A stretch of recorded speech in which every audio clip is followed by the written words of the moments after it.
낡은 학교의 한쪽 벽면에는 오래된 금이가 있었다. 아이들이 그 벽 근처를 지날 때마다 희미한 속삭임이 들린다고 했다. 들었어? 또 들려? 아이들은 겁에 질려 그곳을 피해 다녔다. 그러나 새로 부임한 교사 윤서는 그런 이야기를 믿지 않았다. 그는 오래된 학교의 낡은 벽을 손가락으로 두드리며 말했다.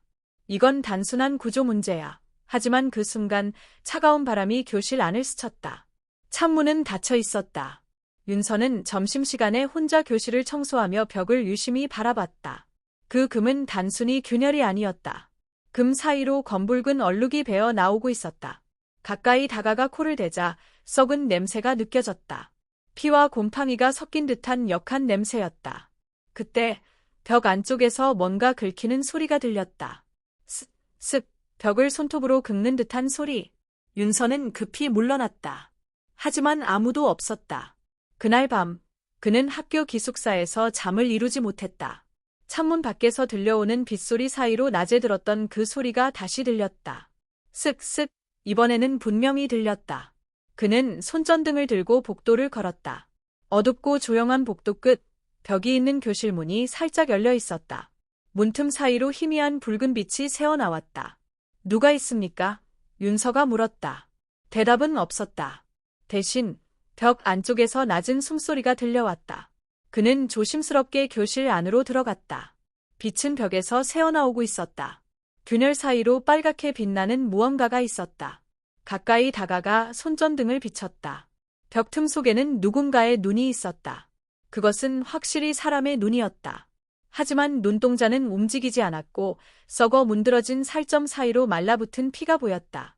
윤서는 비명을 질렀다. 손전등을 떨어뜨리고 뒤로 물러났다. 하지만 눈은 여전히 그를 바라보고 있었다. 그 다음 날 학교의 학생 한 명이 사라졌다. 여학생 민지였다. 친구들은 그녀가 마지막으로 벽 근처에 있었다고 말했다. 민지가 벽에서 소리가 난다고 했어요. 누가 부르는 것 같았대요. 교장은 경찰에 신고했지만 학교의 명예를 위해 자세한 수사는 원하지 않았다. 윤서는 괴로웠다. 어젯밤 본 그 눈이 떠올랐다. 그리고 그의 머릿속에 떠오른 생각 하나, 혹시 그 벽 안에 누군가 갇혀 있는 건 아닐까. 밤이 되자 그는 몰래 공부실에서 망치와 정을 가져왔다. 교실 문을 잠그고 벽 앞에 섰다. 손전등 불빛 아래 벽의 균열이 마치 입처럼 보였다. 이 안에 누가 있습니까? 윤서가 물었다. 대답 대신 벽 안쪽에서 희미한 웃음소리가 새어나왔다. 여자의 목소리였다. 그는 손에 힘을 주고 벽을 내리쳤다. 그러나 망치는 반대로 튕겨나왔다. 벽은 돌보다도 단단했다. 동시에 균열이 스스로 벌어지기 시작했다. 균열이 점점 넓어지며 붉은 액체가 흘러나왔다. 그건 피였다. 벽은 마치 살아있는 듯 숨을 쉬고 있었다. 그 속에서 하얀 손이 천천히 나왔다. 손가락이 길고 마디가 꺾여 있었다. 윤서는 뒤로 넘어지며 소리를 질렀다. 손은 천천히 바닥을 기어 나오더니 마치 무언가를 찾는 듯 허공을 더듬었다. 그 순간 손은 윤서의 발목을 잡았다. 차가운 감촉이 그의 피를 얼게 했다. 놓으세요. 윤서는 발로 벽을 걷어차며 도망쳤다. 하지만 문이 잠겨 있었다. 그는 문을 두드리며 소리쳤다. 살려주세요. 그러나 아무도 오지 않았다. 벽 안에서 들려오는 목소리가 커졌다. 내 몸을 돌려줘. 벽 틈 사이로 여자의 얼굴이 드러났다. 썩어 문드러진 입술, 공허한 눈, 그리고 뺨을 타고 흐르는 붉은 액체. 그녀는 울고 있었다. 너희가 나를 이 벽에 묻었지. 윤서는 충격으로 말을 잃었다. 벽 속의 여자는 고통스럽게 몸을 비틀며 벽에서 나왔다. 벽은 마치 피와 살로 이루어진 듯 끈적하게 움직였다. 그녀는 땅에 떨어지자마자 기어갔다. 윤서는 문을 열기 위해 필사적으로 손잡이를 돌렸다. 그때 여자가 그의 다리를 붙잡았다. 돌려줘. 내 얼굴을. 그녀는 그렇게 속삭였다. 윤서는 벽을 바라봤다. 벽에 그려진 얼굴 하나가 있었다. 그건 바로 민지의 얼굴이었다. 윤서는 비명을 질렀다. 학교는 다음 날 또 다른 학생이 사라졌다는 소식으로 떠들썩했다. 교장은 아무 말도 하지 않았다. 교실의 그 벽은 흰색 페인트로 덧칠되어 있었다. 하지만 윤서는 안다. 그 벽 뒤에는 아직도 그녀가 있다. 밤마다 교실 불빛이 켜지고 벽을 손톱으로 긁는 소리가 들린다. 그리고 이제 그 속삭임은 윤서의 이름을 부르고 있었다. 윤서. 윤서는 며칠 동안 잠을 이루지 못했다. 꿈속에서도 벽이 나타났다. 벽 틈 사이로 여자의 손이 뻗어나와 그의 목을 감쌌다. 그리고 귓가에 속삭였다. 넌 나를 봤잖아. 이제 너도 벽 속으로 와야 해. 그는 비명을 지르며 깼다. 땀에 젖은 손으로 얼굴을 닦았지만 손바닥에는 희미한 붉은 자국이 남아 있었다. 마치 누군가 그의 손을 잡고 있었던 것처럼. 다음 날 윤서는 교무실에서 교장에게 말했다. 그 벽, 무언가 있습니다. 학생들이 사라지고 있어요. 교장은 냉정하게 말했다. 그런 얘기하지 마시오. 이 학교는 아무 문제 없습니다. 그러나 윤서는 포기하지 않았다. 그는 오래된 기록을 뒤지기 시작했다. 그리고 20년 전 이 학교에서 있었던 한 사건을 발견했다. 여학생 실종, 시체는 발견되지 않음. 마지막 목격 장소, 3학년 교실 벽 근처. 그날 밤, 윤서는 기록 속 이름을 계속 떠올렸다. 정혜진. 그 이름을 입으로 중얼거린 순간 창문이 스스로 열렸다. 차가운 바람이 불어오며 커튼이 흔들렸다. 그리고 벽 쪽에서 들려오는 익숙한 소리. 쓱, 쓱. 그는 천천히 고개를 돌렸다. 벽에는 아무것도 없었다. 하지만 그가 시선을 돌리자마자 벽 한가운데에 피로 쓴 글씨가 나타났다. 혜진이는 아직 여기 있어. 윤서는 두려움에 휩싸였지만 동시에 이상한 의무감이 생겼다. 그녀는 억울하게 죽은 게 아닐까. 그는 벽 속의 여자를 구해야 한다고 생각했다. 그러나 문득 떠올랐다. 벽은 살아있었다. 그 속으로 들어가는 순간 자신도 돌아올 수 없다는 걸 알고 있었다. 그럼에도 불구하고 그는 결심했다. 오늘 밤 진실을 밝히겠어. 그날 밤 자정, 윤서는 망치와 손전등을 들고 다시 교실로 갔다. 교실 안은 적막했다. 그가 벽 앞에 서자 다시 그 웃음소리가 들려왔다. 오랜만이야, 윤서 선생님. 그는 깜짝 놀라 손전등을 비췄다. 그러나 교실엔 아무도 없었다. 대신 벽 한가운데서 여자의 손이 천천히 뻗어나왔다. 이번에는 그 손에 피가 뚝뚝 떨어지고 있었다. 윤서는 두려움에 떨며 벽을 향해 외쳤다. 예, 이러는 거야. 넌 누구야? 그러자 여자의 목소리가 벽 전체에서 울려 퍼졌다. 내 이름은 혜진이야. 넌 나를 봤잖아. 이제 너도 여기에 남아야 해. 벽의 표면이 물결처럼 일렁였다. 그리고 벽 속에서 여자의 얼굴이 천천히 드러났다. 그녀는 피범벅이 된 얼굴로 웃고 있었다. 벽 속은 따뜻해. 같이 있을래? 윤서는 벽에서 떨어지려 했지만 바닥이 미끄러졌다. 손전등이 떨어지며 빛이 꺼졌다. 순간 사방이 어둠에 잠겼다. 그때 뒤에서 누군가 그의 이름을 불렀다. 윤서. 그가 돌아봤을 때 아무도 없었다. 하지만 목소리는 계속 가까워지고 있었다. 윤서. 그가 숨을 죽이자 바로 귓가에서 속삭임이 들려왔다. 이제 내 차례야. 그는 비명을 지르며 복도로 뛰쳐나갔다. 그러나 복도는 끝이 없었다. 어디로 가도 같은 교실, 같은 벽. 마치 학교 전체가 살아 움직이는 것 같았다. 그가 문을 열면 또 다른 벽이 나타났다. 그 벽마다 피로 그려진 얼굴이 있었다. 그리고 그 얼굴들이 하나같이 웃고 있었다. 그 웃음은 모두 같았다. 벽 속의 여자, 혜진의 미소였다. 윤서는 절망에 빠졌다. 이건 꿈이야. 분명 꿈이야. 그가 중얼거릴 때 벽 뒤에서 무언가 쿵쿵거리기 시작했다. 두드림은 점점 거세졌다. 그리고 균열이 벌어지며 피가 쏟아졌다. 그 피 속에서 여자의 손이 튀어나왔다. 이번엔 2개, 3개, 5개. 수많은 손이 벽에서 쏟아져 나왔다. 그 손들은 윤서를 붙잡고 벽 속으로 끌어당겼다. 윤서는 필사적으로 발버둥 쳤다. 하지만 손들이 그의 팔과 다리를 꽉 붙잡았다. 그는 벽 속으로 빨려 들어가며 소리쳤다. 도와줘. 누군가. 제발. 그러나 소리는 벽 속에서 사라졌다. 그의 몸이 완전히 벽 안으로 삼켜졌을 때 벽은 다시 고요해졌다. 그리고 벽의 표면에 새로운 얼굴 하나가 떠올랐다. 그건 윤서의 얼굴이었다. 그의 입술은 미소 짓고 있었다. 다음 날 아침, 교장은 윤서가 보이지 않는 것을 이상하게 여겼다. 그의 책상 위에는 손전등 하나와 피로 물든 쪽지가 놓여 있었다. 쪽지에는 단 한 문장이 적혀 있었다. 그녀는 아직 벽 속에 있다. 교장은 오싹한 기분을 느꼈지만 그냥 치워버렸다. 그 순간 복도 끝에서 슥슥 벽 긁는 소리가 들려왔다. 누군가가 안쪽에서 벽을 두드리는 듯했다. 그날 저녁 학교의 야간 경비원 박 씨는 순찰을 돌고 있었다. 그러던 중 3학년 교실 앞을 지나는데 안에서 희미한 웃음소리가 들려왔다. 히. 그는 문을 열었다. 교실 안은 어둡고 냄새가 이상했다. 곰팡이 냄새와 함께 피비린내가 섞여 있었다. 그가 손전등을 켜자 벽 한가운데서 피가 천천히 흘러내리고 있었다. 그리고 벽에 쓰인 붉은 글씨가 드러났다. 한 명 더. 박 씨는 비명을 지르며 뒤로 물러났다. 하지만 문이 잠겨 있었다. 누군가 바깥에서 문을 잠근 것이다. 그가 손잡이를 돌리며 외쳤다. 누구야? 열어. 나가야 돼. 그러나 대답 대신 벽에서 손이 튀어나왔다. 그 손이 그의 발목을 잡았다. 박 씨는 공포에 질려 쓰러졌다. 그 순간 벽의 틈이 열리며 그를 천천히 삼켜갔다. 그리고 얼마 뒤 교실엔 다시 고요가 찾아왔다. 다음 날 학교에는 이상한 소문이 퍼졌다. 경비 아저씨가 사라졌대. 밤마다 벽에서 여자의 웃음이 들린대. 학생들은 두려움에 떨었다.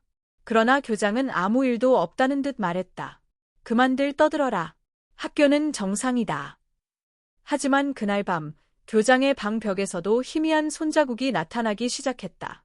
그리고 자정이 되자 그의 방 안에서 여자의 웃음소리가 울려 퍼졌다. 교장은 불안에 떨며 벽을 바라봤다. 누구나. 그때 벽이 흔들리며 균열이 생겼다. 그 틈 사이로 한 여자의 얼굴이 나타났다. 그녀는 피로 물든 눈으로 웃고 있었다. 나를 잊었어. 이 학교는 내 집이야.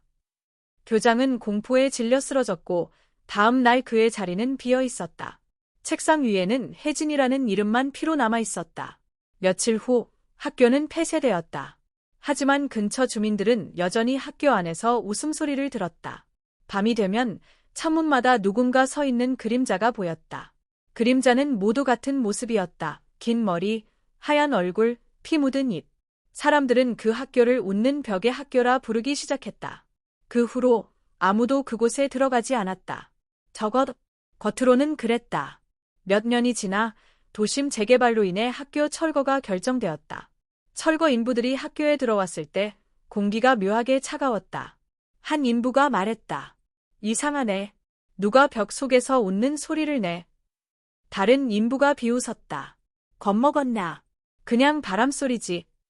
하지만 그 순간 벽이 울렸다. 킁킁.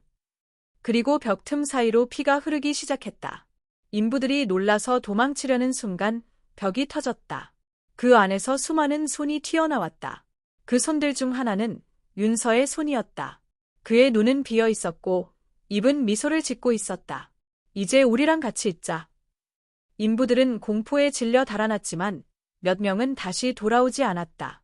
다음 날 벽 안에서 피가 새어나왔고 그 속에는 새로운 얼굴들이 생겨 있었다. 며칠 뒤 도시에서는 철거 작업을 중단했다. 벽 안에서 사람 얼굴이 계속 나타난다. 누군가는 그 벽을 향해 소리쳤다. 이제 그만 나와. 그러나 대답은 오직 하나였다. 이 벽은 나야. 그 순간 벽이 갈라지며 붉은 빛이 새어나왔다. 그리고 마지막으로 벽 속에서 한 여자가 천천히 걸어 나왔다. 그녀는 바로 혜진이었다. 혜진은 폐허가 된 교실 한가운데에 서 있었다. 그녀의 눈에서는 피눈물이 흘렀다. 다 끝났어. 하지만 나 혼자는 싫어.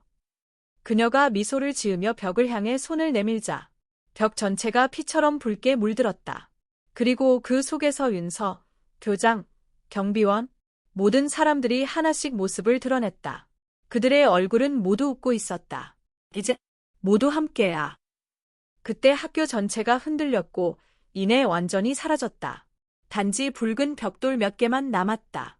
수십 년이 흘러 그 지역에 새 고등학교가 세워졌다. 사람들은 과거의 이야기를 잊은 듯 웃으며 아이들을 보냈다. 그러나 그 학교의 3층 복도 한쪽 벽은 오래된 벽돌로 만들어져 있었다. 공사 인부 중 한 명이 말했다. 이상하네. 이 벽돌은 새 자재가 아닌데. 그때 벽 안쪽에서 쿵 하는 소리가 들렸다. 하지만 아무도 신경 쓰지 않았다. 그들은 단지 오래된 벽돌일 뿐이라고 생각했다. 새 학기가 시작되던 날, 전학생 다은이 그 학교로 왔다. 조용하고 수줍은 성격의 그녀는 친구를 잘 사귀지 못했다. 그러던 중 미술실 벽에 묘한 얼룩을 발견했다. 붉은색이었고 손바닥처럼 보였다. 누가 장난쳤나? 그녀가 가까이 다가가자 벽 속에서 누군가의 웃음소리가 새어나왔다. 히, 나 기억해. 다은은 뒤로 물러나며 소스라치게 놀랐다. 그녀는 그 소리를 듣고도 아무에게도 말하지 못했다. 며칠 후 친구 지수가 다은에게 물었다. 너 그 벽 근처에서 뭐 봤지? 요즘 이상하잖아. 다은은 머뭇거리며 고개를 저었다. 그냥 아무것도 아니야. 그러나 그날 밤 다은의 꿈속에서 벽이 열렸다. 그 안에서 피투성이 여자가 손을 내밀며 속삭였다. 나 좀 꺼내줘. 다은은 소리를 지르며 깼지만 손에는 붉은 자국이 남아 있었다. 다음 날 아침 미술실 벽의 손자국은 더 선명해져 있었다. 교사는 그것을 지우려 했지만 지워지지 않았다. 이건 페인트가 아니야. 그 순간 벽이 진동하며 미세한 균열이 생겼다. 그리고 벽 안에서 누군가의 손이 스르르 튀어나왔다. 모두가 비명을 질렀지만 손은 금세 사라졌다. 그 자리에 남은 건 단 하나, 다은의 이름이었다. 다은, 이 벽은 널 원해. 학교는 다시 혼란에 빠졌다. 학생들은 소문을 퍼뜨리기 시작했다. 벽 속에 여자가 있어. 밤마다 다은이랑 대화한다더라. 교장은 미신이라며 무시했다. 하지만 CCTV에는 이상한 영상이 찍혀 있었다. 밤마다 벽 앞에 서 있는 다은의 모습.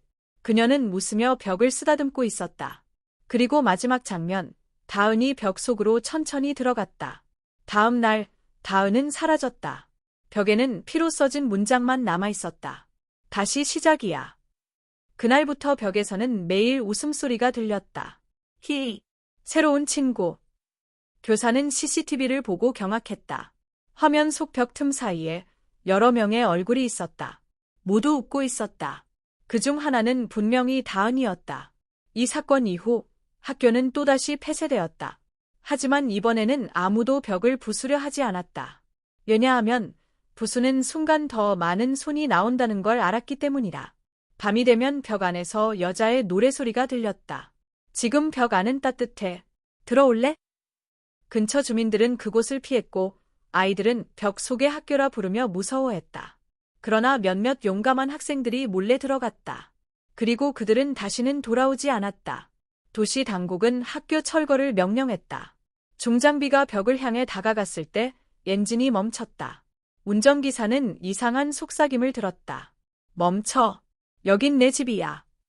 순간 철거 기계가 폭발하며 벽에 붉은 불꽃이 일었다.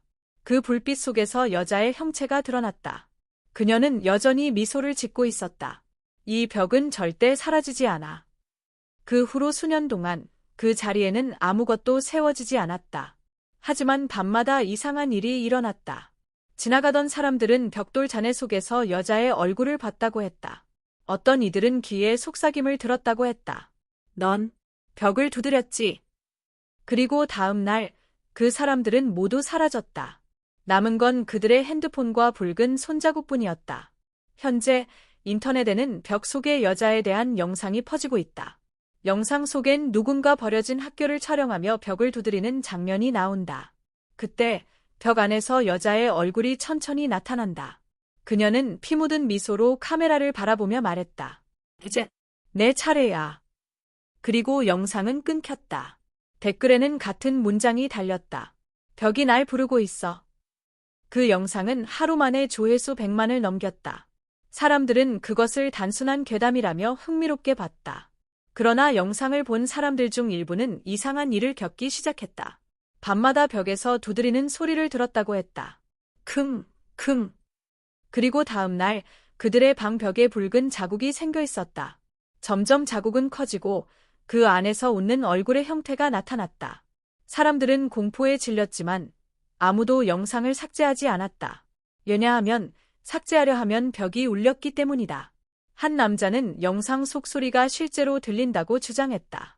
그는 밤마다 그 벽에 대고 속삭였다. 정말 있나요? 그러던 어느 날 그가 찍은 마지막 영상이 발견되었다. 그는 벽을 향해 손을 뻗으며 웃고 있었다. 이제 나도 알아요. 당신이 어디 있는지. 그 순간 화면이 흔들렸고 붉은 손이 화면을 덮었다. 이후로 그 남자는 실종되었다. 그의 방 벽에는 피로 쓴 글씨가 남아 있었다. 같이 웃자. 점점 더 많은 사람들이 사라졌다. 경찰은 이를 연쇄 실종 사건으로 조사했지만 공통점은 하나였다. 모두 벽과 관련된 영상을 봤다는 것. 그리고 CCTV 속에는 믿을 수 없는 장면이 있었다. 사라지기 직전 모두가 벽 앞에서 웃고 있었다. 마치 누군가를 따라하는 듯한 미소였다. 그들의 그림자는 벽 속으로 천천히 스며들었다. 누군가 속삭였다. 그녀가 돌아왔어. 시간이 지나 도시는 황폐해졌다. 사람들은 벽을 두려워했다. 어떤 이는 벽을 천으로 덮었지만 소리는 멈추지 않았다. 히, 너도 나랑 있잖아. 벽 속에서 손이 나와 천을 찢었다. 피가 뚝뚝 떨어졌고 그 안에 여자의 눈이 번쩍였다. 그녀는 미소를 지으며 속삭였다. 벽은 살아있어. 정부는 그 지역을 봉쇄했다. 벽 안에서 생체 반응이 감지된다. 그러나 과학자들은 이해하지 못했다. 어떻게 건물의 벽이 심장 박동을 가질 수 있단 말인가. 그들이 장비를 대자 벽 안에서 낮은 목소리가 들렸다. 나 여기 있어. 순간 모든 조명이 꺼지고 실험실 전체가 붉게 물들었다. 카메라에 마지막으로 찍힌 것은 벽에서 나오는 긴 머리의 여자였다. 그녀는 천천히 사람들에게 다가갔다. 그들이 비명을 지르자 벽이 열리며 모두를 삼켰다. 그리고 아무 일도 없던 듯 벽은 다시 닫혔다. 남은 것은 피로 변한 장비와 미세한 웃음소리뿐이었다. 세상은 점점 더 조용해졌다. 뉴스 앵커조차 마지막 방송에서 웃으며 말했다. 이제 우리 모두 하나가 되었어요. 그 순간 화면이 붉게 번졌다. 몇 년 후 도시 전체가 폐허가 되었다. 그러나 한 건물만 멀쩡히 서 있었다. 붉은 벽돌 건물 바로 옛 학교였다. 그곳에서는 매일 밤 창문마다 누군가 웃고 있었다. 멀리서 보면 벽 전체가 살아 움직이는 것처럼 보였다. 누군가 벽에 길을 대면 들린다. 어서 와. 기다렸어. 그 소리를 들은 사람은 반드시 사라졌다. 유튜브에는 또 다른 영상이 올라왔다. 어둠 속에서 누군가 카메라를 들고 폐허 속 학교에 들어가는 장면이었다. 진짜로 벽 속 여자가 있나 확인해 보겠습니다. 그는 벽 앞에 서서 말했다. 누구세요? 잠시 정적이 흐른 뒤 벽이 울렸다. 너야. 카메라가 떨어지며 영상은 끝났다. 댓글엔 단 하나의 문장만 달렸다. 벽이 웃고 있어. 그 후 사람들은 그 영상을 찾을 수 없었다. 삭제된 것도 아니었다. 단지 인터넷에서 사라졌다. 대신 벽처럼 보이는 붉은색 이미지 하나가 나타났다. 그 이미지를 오래 보면 여자의 얼굴이 서서히 떠올랐다. 그녀는 미소를 지으며 눈을 깜빡였다. 그리고 화면 속에서 목소리가 나왔다. 이제 널 봤어. 어느 날 밤, 내 방의 벽이 미세하게 흔들린다. 킁. 그리고 그 속에서 익숙한 웃음소리가 들린다. 나 기억하지. 벽에 붉은 균열이 생기며 그 틈에서 하얀 손이 천천히 나왔다. 그 손은 내 얼굴을 향해 다가온다. 그리고 그 순간 그녀의 목소리가 마지막으로 속삭인다. 이제 내가 벽 속 여자야.